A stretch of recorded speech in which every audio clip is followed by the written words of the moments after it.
বাংলাদেশ সড়ক পরিবহন কর্তৃপক্ষ বিআরটিএ সার্কেল ১ মিরপুর কার্যালয়ে দালাল ও বহিরাগত দ্বারা গ্রাহক হয়রানি ও বিভিন্ন অনিয়মের অভিযোগে অভিযান চালিয়ে বিভিন্ন সময়ে প্রতারক চক্রের অনেককেই বিনাশ্রম কারাদণ্ড দিয়েছেন বিআরটিএর ভ্রাম্যমাণ আদালত।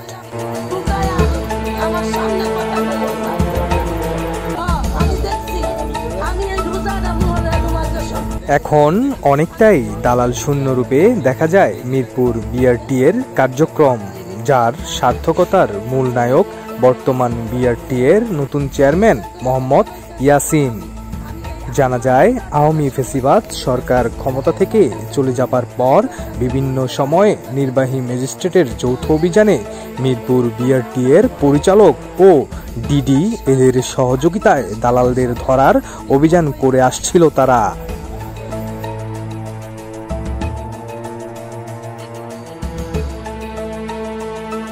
যার ফলে পূর্বের তুলনায় মিরপুর বিআরটিতে বর্তমানে দালাল নেই বললেই চলে। এই সুযোগ নিয়ে মিরপুর বিআরটিএ সুনাম নষ্ট করার এক মহাপায়তারা করে যাচ্ছেন কাফরুল থানার এএসআই সোহেল। আমি স্যারের ফোন দিব, বলুন স্যার ফোন দিব। প্লিজ আপনার ফোনটা ধরুন না, আপনার ফোন। জানা যায়, আওয়ামী ফ্যাসিবাদ সরকার ক্ষমতা থাকাকালীন এএসআই সোহেল অপরাধের স্বর্গরাজ্য গড়ে তোলেন মিরপুর বিআরটিএতে।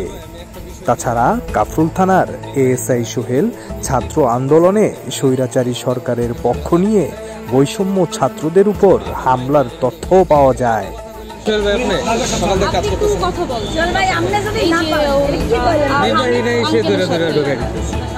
সেই সময়ে আওয়ামী লীগ তথা ফ্যাসিবাদী সরকারের নেতা মন্ত্রীদের ও পুলিশের পোশাকের সুযোগ নিয়ে একনিষ্ঠ ক্ষমতা টিকিয়ে রাখার চেষ্টা করেন মিরপুর বিআরটিএতে।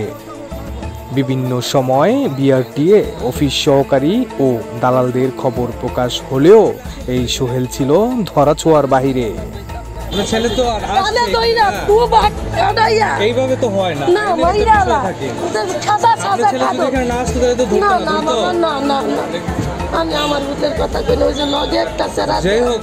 আমাদের অনুসন্ধানে প্রথমেই জানিয়ে রাখি, কাফরুল থানার এসআই সোহেল বিআরটিএ তথা বাংলাদেশ রোড ট্রান্সফার অথরিটির মিরপুরের নির্বাহী ম্যাজিস্ট্রেটের অভিযানে আটককৃত দালালদের থানায় নিয়ে যাওয়ার দায়িত্ব পালন করে আসছেন।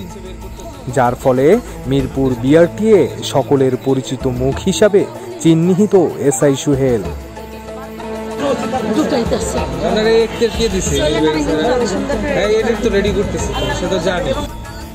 নিজের ক্ষমতার দাপট দেখিয়ে গোপনীয়ভাবে মিরপুর বিআরটিএতে দালালি কাজ করতেন বলে জানা যায়।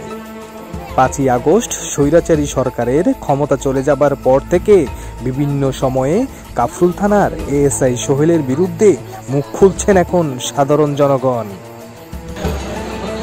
আমার চোখের সামনে আমি এই যে 2000 টাকা লয়ে ঘুরতেছি, আমার কই 2000 টাকা। তাছাড়া সেবা নিতে আসা অনেক গ্রহীতা আমাদের কাছে তথ্য দিয়ে সহযোগিতা করেন, যেখানে এএসআই সোহেল মিরপুর বিআরটিএ অর্থ উপার্জনের এক স্বর্গরাজ্য গড়ে তোলেন বলে জানা যায়।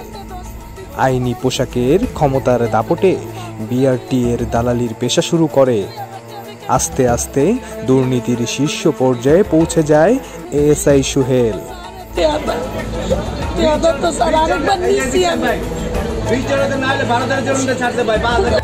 উপরের মহলের আশীর্বাদ ও প্রশাসনিক কর্মকর্তা হওয়ায় অনেক সময় বিআরটিএ অফিস সহকারী কিংবা কর্মকর্তারাও এএসআই সোহেলের বিরুদ্ধে মুখ খুলছেন না।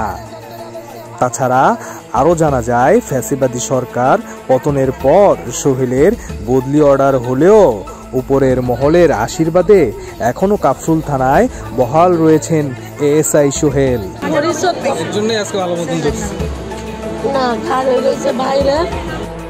এএসআই সোহেল তার এই ক্ষমতাকে টিকিয়ে রাখতে এখনো তার থানায় কিছু পুলিশ কর্মকর্তাকে মাসিক মাসুহারা দিয়ে চলেন, যার ফলে বদলি হবার পরেও এখনো পূর্ণ দায়িত্বে রয়েছেন এএসআই সোহেল।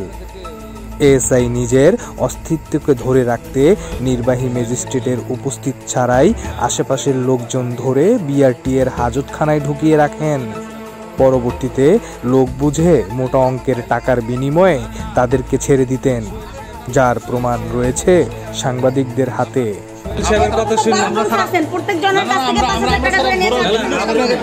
অনুসন্ধানে আরো জানা যায়, এএসআই সোহেল পুলিশের পোশাক খুলে সকাল থেকে রাত পর্যন্ত বিআরটিএতে দালালি করে বেড়ায়।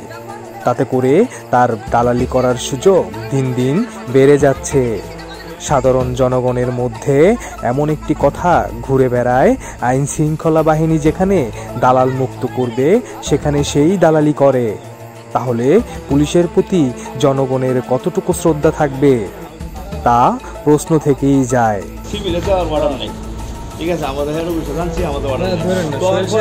এ বিষয় নিয়ে কাফরুল থানার অফিসার্স ইনচার্জ মোস্তফার সাথে মোবাইলে যোগাযোগ করলে তিনি সাংবাদিকদের জানান, এএসআই আইনি নিয়মে বিআরটিএতে কাজ করে যাচ্ছেন। আমাদের কাছে এর চেয়ে বেশি খবর নেই। তাছাড়া তার বদলি নিয়ে জানতে চাইলে তিনি আরো বলেন, উপরস্থ কর্মকর্তারাই বলতে পারবেন, আমি তা জানি না।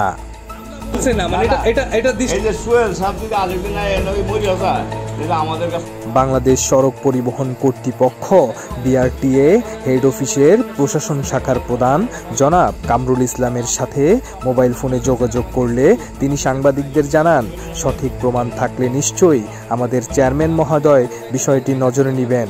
তাছাড়া বস্তুনিষ্ঠ সংবাদ পরিবেশন করতে এভাবেই সাংবাদিকদের পাশে থাকবে বলে আশ্বস্ত করেন তিনি।